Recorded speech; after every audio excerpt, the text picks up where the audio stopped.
Good morning, Craig here with Craig's Car Care. Got an interesting case study here. It's a 2016 Ram truck, really a nice truck. This has the 6-cylinder, 3-liter Ecodiesel in it. Makes a ton of power and really good fuel mileage. It's a neat truck. It's 4-wheel drive and they can still go, I think he was telling me, 400 or 500 miles on a tank. Really neat. So this truck was driving down the road. Customer went to into passing gear to pass some traffic, and it just fell on its face, and that was the end of it. Had it towed in, and we got a series of codes out of there. Thad, what codes did we get? We've got a P0336 Crankshaft Sensor. We've got a P062B Internal Control Module Fuel Injector, and then we have another for internal control module RPM signal, which all of them are correlating back to the crank sensor not having a correct square waveform. Okay, good point. And you put this on an oscilloscope, and what did your pattern look like? Very jagged and sporadic. It was just all over the place. So you couldn't just take these codes and just know instantly what parts to replace? No, not at all. Not especially with this very interesting reluctor wheel that they have for this. Sure. It uses like a magnetic pickup, right? Yes, it is a magnetic pickup. So let's jump up over here. I'm going to show you. Here's what so the crankshaft sensor reads off of a wheel. This mounts to the crankshaft, and those of you that know what I'm talking about know where that mounts in the crankshaft just by looking at it. But we'll show you here. So you see these pieces here that are missing? This is what the crankshaft reads. It's not going to show up real good in the light here, but along this magnet are lots and lots of little hash marks, and we could talk about how many there are and the degrees that they're spaced at and why. But basically, this wheel that spins requires and relies on this magnet to read from.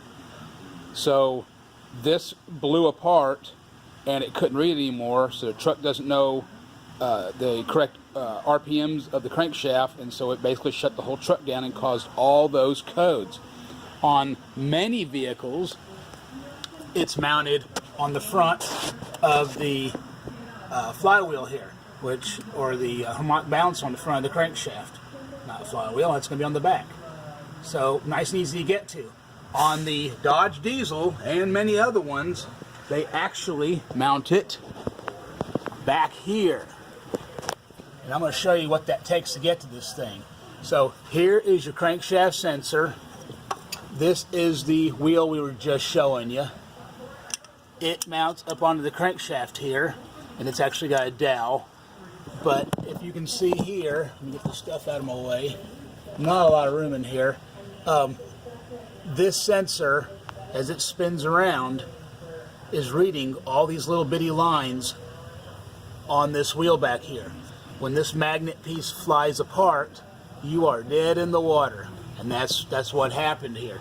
To get this guy out, you have to pull the transmission loose. So here's the transmission back here with the transfer case and all the wiring harness and connections that need to be done with this. And let's see if I can make it a little bit brighter in here for you guys. There's all your harnesses there.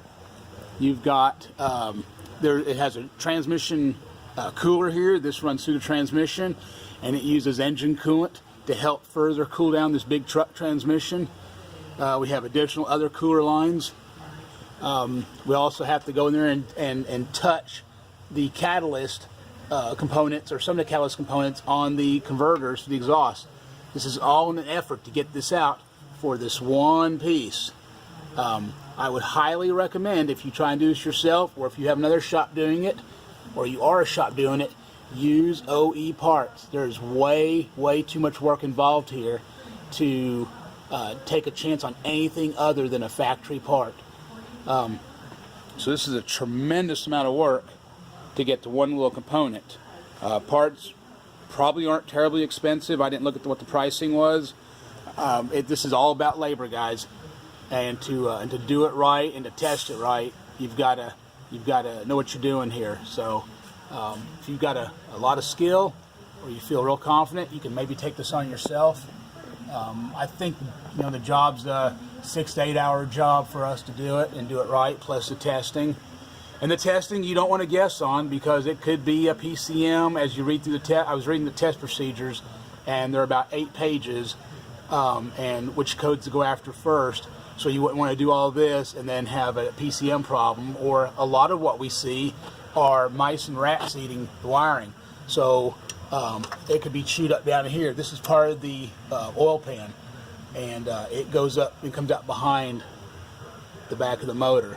So this is not a how to replace it. That would take a lot longer. This is just, hey, it's back here, and this is where it is. If you can't find it, you're looking at home. Watch those codes. I will try and place them in here. Here's the new wheel here. I'm going to lay here. This is our digital vehicle inspection that we use, that we can collect and track all of our data. So this is the new wheel.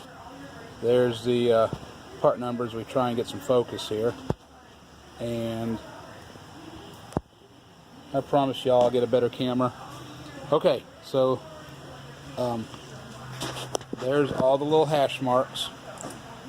I don't know if you can see, you really just can't see them, but there are lots of little lines around there that it uses to measure it.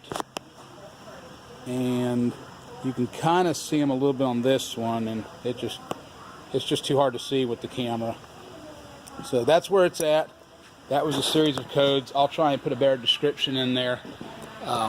Really a good truck, so don't let that deter you. You Dodge guys already know this, that these are steadfast and proven rigs that'll do a ton of work for you. Good looking truck too. Can't show you the interior, but it's a nice ride. So sorry to be so long-winded, but I wanted you guys to see where this was. I know we're gonna get lots of questions about it, and this is something that's happening to a lot of these trucks. So if you have those codes, this is a good chance this is what you're gonna have to end up doing, is pulling all this free and getting it all out. So there you go. Thanks for watching Craig's Car Care.